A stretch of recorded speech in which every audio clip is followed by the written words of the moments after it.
कर्नाटकचे ऊर्जामंत्री डी.के. शिवकुमार यांच्याशी संबंधित 39 ठिकाणी आज आयकर विभागाने छापे घातलेत। शिवकुमार यांच्या मालकीच्या ईगल्टन नावाच्या रिसॉर्टचाही यात समावेश आहे। यात शिवकुमारांच्या रिसॉर्टमध्ये गुजरातच्या 42 काँग्रेस आमदार गेल्या 4 दिवसांपासून मुक्कामाला होते। येत्या 8 तारखेला होणाऱ्या राज्यसभा निवडणुकीच्या आधी गुजरात काँग्रेसला गळती लागली आणि ती रोखण्यासाठी काँग्रेसनं सगळ्या आमदारांना शिवकुमारांच्या ईगल्टन रिसॉर्टवर ठेवलं आहे। त्यामुळे काँग्रेसच्या नेत्यांचा चांगलाच तिळपापड झालाय। सध्या सुरू असलेली कारवाई म्हणजे लोकशाहीची हत्या असल्याचं काँग्रेसनं म्हटलंय। तर कारवाई राजकीय हेतून झालेली नाही, उलट काँग्रेस भ्रष्टाचारात आखंड बुडालेली असल्याचा दावा केंद्रीय मंत्री अनंत कुमार यांनी केला है। बेंगलोर में भारतीय जनता पार्टी की सरकार ने किया, उससे ये साबित है कि एक झुंझलाई, बौखलाई और हार का सामना कर रही भाजपा अब प्रजातंत्र की दिन दहाड़े हत्या पर उतारू है। परंतु वो ये जान यदि कोई वेंडेटा कर रहे हैं वो कांग्रेस पार्टी कर रही है, यदि कोई रिजॉर्ट पॉलिटिक्स कर रहे हैं वो कांग्रेस पार्टी कर रही है, यदि कोई करप्शन ब्लैक मनी में उलझा हुआ है वो कांग्रेस पार्टी उलझी हुई है। और इन सारे विषयों के ऊपर यदि एजेंसीज पूरा इंफॉर्मेशन के साथ और पूरा तथ्यों के साथ वो एक्शन करेंगे, कार्रवाई करेंगे और बाकी विषय करेंगे, then it is action against corruption. काँग्रेसचे सरचिटणीस आणि आपल्या वाचाळपणाबद्दल प्रसिद्ध असणारे दिग्विजय सिंह यांचे पक्षातील अधिकारांचे पंख छाटण्यात आलेत। गोवा कर्नाटक नंतर तेलंगणाचं प्रभारी पदही दिग्विजय सिंहांकडून काढून घेण्यात आलंय। आता दिग्विजय सिंहांकडे केवळ आंध्र प्रदेशचे प्रभारी पद उरलंय। गोव्यात काँग्रेस सर्वात मोठा पक्ष असूनही दिग्विजय सिंहांनी तातडीनं हालचाली न केल्यानं सत्ता भाजपच्या पदरात पडली। केंद्रीय रस्ते विकास मंत्री नितीन गडकरींनी या मुद्द्यावरून दिग्विजय सिंहांवर टीकेची मोठी झोडही उठवली होती। गोव्यात झालेल्या नाचक्कीनंतर 29 एप्रिलला दिग्विजय सिंहांकडून गोवा आणि कर्नाटकचं प्रभारी पद काढून घेण्यात आलं। मंगळवारी काँग्रेस अध्यक्ष सोनिया गांधींच्या आदेशानुसार तेलंगणाचाही भार त्यांच्या खांद्यावरून दूर करत असल्याचं प्रसिद्धीपत्रक पक्षानं जारी केलं।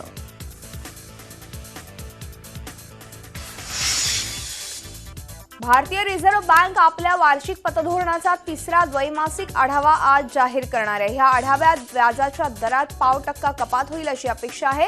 गेल्या 6 महिन्यात महागाई वाढण्याच्या भीतीनं रिझर्व्ह बँकेनं व्याजदर जैसे थेच ठेवण्याचा निर्णय कायम ठेवला होता, पण आता परिस्थिती बदलली आहे। महागाईच्या दरानं गेल्या अनेक वर्षातला निच्चांक गाठलाय, त्याबरोबर उद्योगांच्या वाढीचा दरही कमालीचा घटलाय। एकूणच अर्थव्यवस्थेला चालना देण्यासाठी स्वस्त भांडवलाची गरज आहे, त्यामुळे व्याजाच्या दरातली कपात क्रमप्राप्त बनली आहे। दरम्यान आज होणारी कपात गृहकर्ज किंवा वाहन कर्ज घेणाऱ्या सामान्य कर्जदारांना कितपत फायदेशीर ठरेल याबाबत साशंका आहे। गृहकर्जाची व्याजाचे दर सद्यस्थितीत अत्यंत खाली गेलेले आहेत। सध्याच्या पातळीवरून गृह आणि वाहन कर्जाच्या व्याजाचे दर आणखी खाली आणणं बँकांना व्यावसायिक दृष्टीने फारसं श्रेयस्कर होणार नाहीये।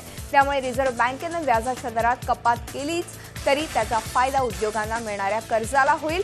भांडवल स्वस्त करून खासगी गुंतवणुकीला चालना देणं हाच या व्याजदर कपातीमागचा उद्देश असेल।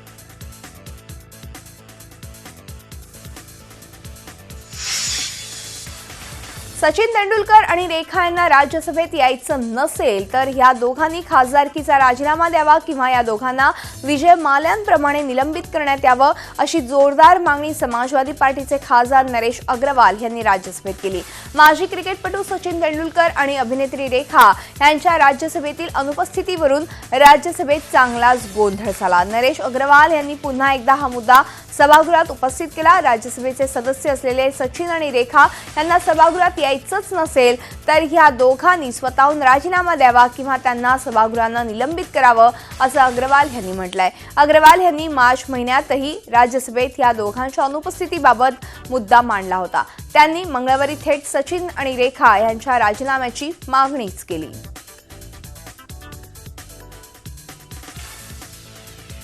नागपुरात रस्त्यावरच्या खड्ड्यामुळे एका 12 वर्षीय मुलाचा बळी गेलाय। रितेश मसराम असं मृत मुलाचं नाव असून अपघात MIDC परिसरात झाला. रितेशच्या त्याच्या आईसोबत दुचाकीवरून जात असताना दुचाकी खड्ड्यात स्लिप झाली आणि रितेश खाली पडला आणि मागून येणाऱ्या स्कूल बस खाली तो सापडला.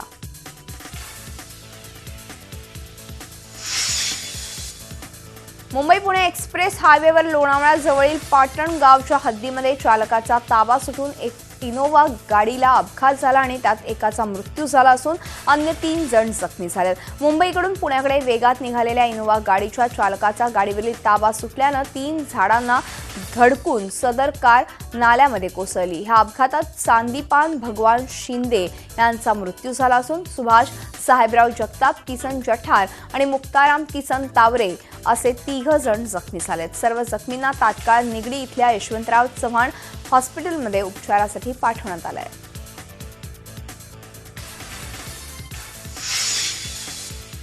मुंबई गोवा महामार्गावरील महाड जवळच्या सावित्री पूल दुर्घटनेत 40 जणांना आपले प्राण गमवावे लागले होते. या दुर्घटनेला आज 1 वर्ष पूर्ण होतंय. वर्ष झालं तरी ह्या अपघाताला जबाबदार कोण असा प्रश्न आजही अनुत्तरितच आहे. देशभरात अजून कित्येक ब्रिटिशकालीन पूल आहेत ज्यांचं स्ट्रक्चरल ऑडिट अद्याप झालेलं नाही.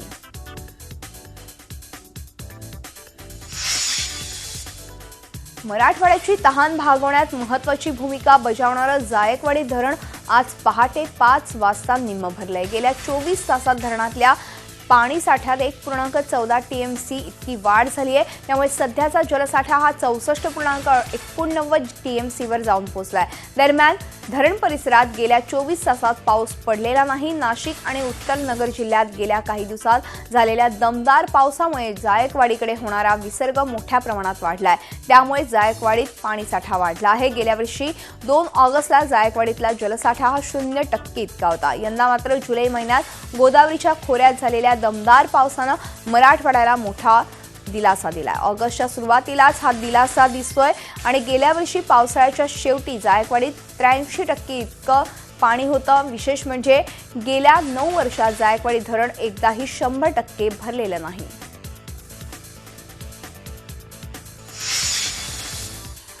नंदुरबारमध्ये हजारो अंगणवाडी सेविकांनी जिल्हा परिषदेवर मोर्चा काढला. अंगणवाडी सेविका मदतनीस यांच्या मानधनात वाढ करावी, 4 वर्षांपासून बाकी असलेला प्रवास भत्ता देण्यात यावा यासह विविध मागण्यांसाठी हा मोर्चा काढण्यात आला.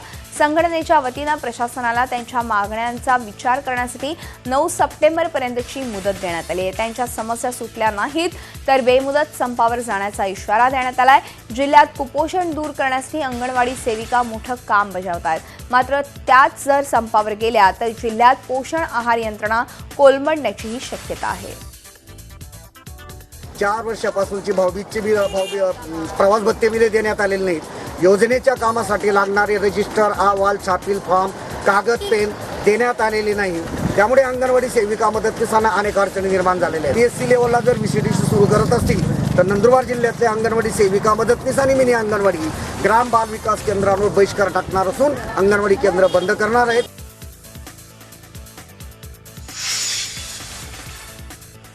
महसूल दिनादिवशी शेतकऱ्यांमध्ये ऑनलाईन 7/12 संदर्भात जागृती करण्यासंदर्भात सरकारने प्रशासनाला आदेश दिले होते. अकोल्याचे जिल्हाधिकारी आस्तिक कुमार पांडे यांनी ही जनजागृती अगदी हटके पद्धतीनं केली. त्यांनी यासाठी थेट शेजारचं चांदूर गाव गाठलं, तेही सायकलनं. त्याच वेळी 1 वर्ष पूर्ण झालेल्या 1000 झाडांचा वाढदिवसही गावकऱ्यांसोबत त्यांनी साजरा केला.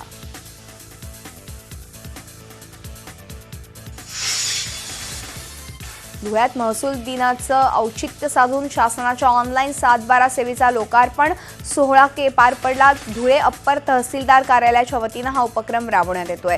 जिल्हाधिकारी डॉक्टर दिलीप पांढरपट्टे यांच्या हस्ते ही सेवा कार्यान्वित करण्यात आली.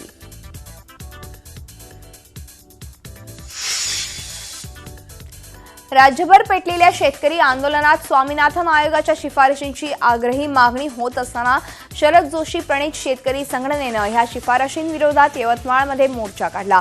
स्वामीनाथन आयोगाऐवजी शरद जोशी यांच्या टास्क फोर्सच्या अहवालाची अंमलबजावणी करावी असं निवेदन जिल्हाधिकाऱ्यांना देण्यात आलं.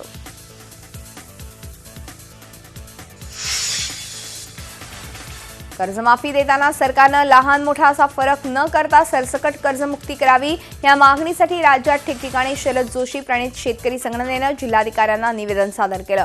जळगावमध्ये देखील जिल्हाधिकारी किशोर राजे निंबाळकर यांना निवेदन देऊन सरसकट कर्जमाफीची मागणी करण्यात आली. याबाबत सरकारने ठोस निर्णय न घेतल्यास शरद जोशी यांच्या जयंतीपासून जिल्ह्यांमध्ये मंत्र्यांना प्रवेश बंदी करू असा इशारा संघटनेनं दिला आहे.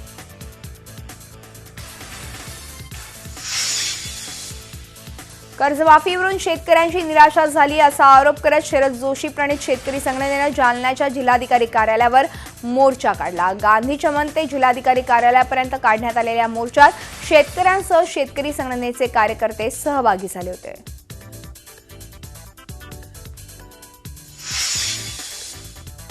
जळगाव जिल्ह्यातील विविध पतसंस्थांमध्ये अडकलेल्या ठेवी परत मिळाव्यात यासाठी शासनाचे अधिकारी कुठलेच प्रयत्न करताना दिसत नाहीयेत असा आरोप करत सहकार विभागावर कोरडे ओढणारे मुखवटे घालून ठेवीदारांनी मोर्चा काढला होता. कर्जमाफीप्रमाणे आम्हालाही सरकारने मदत करावी अशी मागणी ठेवीदारांनी केली आहे.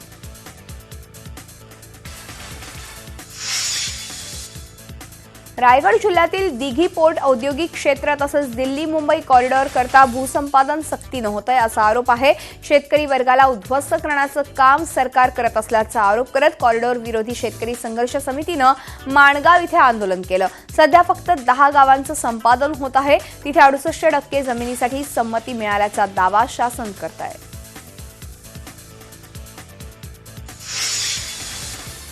यवतमाळ जिल्हा परिषद कर्मचारी संघटना सहकारी पतसंस्थेची 53वी आम सभा नेर इथे पार पडली. या सभेत विविध मुद्द्यांवर आक्षेप घेत सभासदांनी प्रचंड गोंधळ घातला. या गोंधळातच पतसंस्था अध्यक्ष राजूदास जाधव यांनी पतसंस्थेला 8 कोटी रुपयांचा निव्वळ नफा झाल्याचं सांगत सभासदांच्या भाग भांडवलावरती 15% लाभांश देण्याची घोषणाही केली.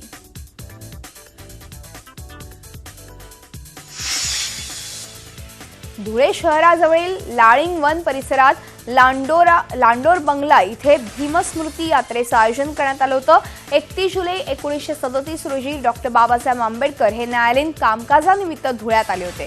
यावेळी लाळिंग गावाला त्यांनी भेट दिली होती आणि वनविभागाच्या लांडोर बंगल्यावर ते 3 दिवस मुक्कामालाही होते. या ऐतिहासिक घटनेच्या स्मृती वनविभागानं जपून ठेवल्यात. दरवर्षी भीमस्मृती यात्रेचं इथं आयोजन करण्यात येतं. चंद्रपूरमध्ये दारूबंदी असली तरी सातत्यानं नवनवीन शक्कल लढवत अवैध देशी दारूची वाहतूक उघडकीस येते. गुप्त माहितीच्या आधारे पोलिसांनी नवीन वाहन आणि तिजोरीत ठेवलेली दारू जप्त केली आहे. या प्रकरणी 3 आरोपींना अटक केली असून सुमारे 4 लाखांची देशी दारू जप्त करण्यात आली आहे. व्यवहाराच्या देवाणघेवाणीतून व्यंकटेश शिंदे यांच्या लोकराज्य कार्यालयात बेदम मारहाणीत एका मजुराचा मृत्यू झाला होता. या प्रकरणी 13 आरोपींवर गुन्हे दाखल करण्यात आले होते. यामध्ये 3 नगरसेवकांचा समावेश असून परभणी महापालिकेतील शिवसेनेच्या नगरसेवकांसह 4 पोलिसांनी अटक केली आहे.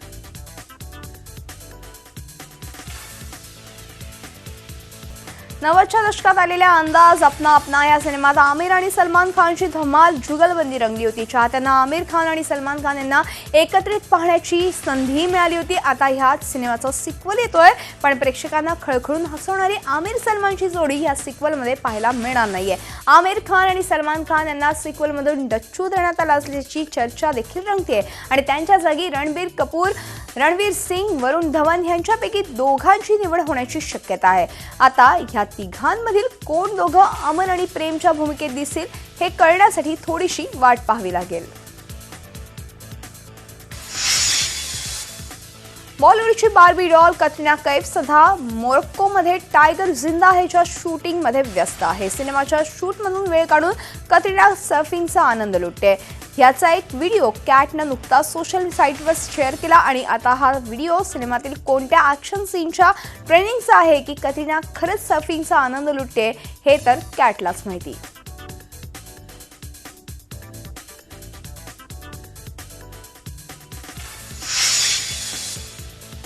अभिनेता संजय दत्तच्या आगामी भूमी सिनेमाचं पोस्टर रिलीज झालं आणि लगेचच त्यावर टीकाही सुरू झाली. या टीकेमागचं कारण होतं या पोस्टरचं डिझाईन. भूमी सिनेमाचं हे पोस्टर द ग्रे ह्या हॉलिवूड पटाच्या पोस्टरची कॉपी असल्याची चर्चा बॉलिवूडमध्ये रंगू लागली आहे. भूमीच्या पोस्टरच्या वादानंतर सिने दिग्दर्शक अनुभव सिन्हा मात्र संजय दत्तच्या बाजूने उभा राहिलाय.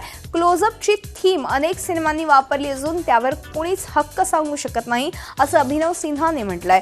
उमंग कुमार दिग्दर्शित भूमी सिनेमाची निर्मिती भूषण कुमार आणि संदीप सिंह यांनी केली आहे. 22 सप्टेंबरला भूमी सिनेमा प्रदर्शित होणार आहे. झी 24 तास रहा एक पाऊल पुढे.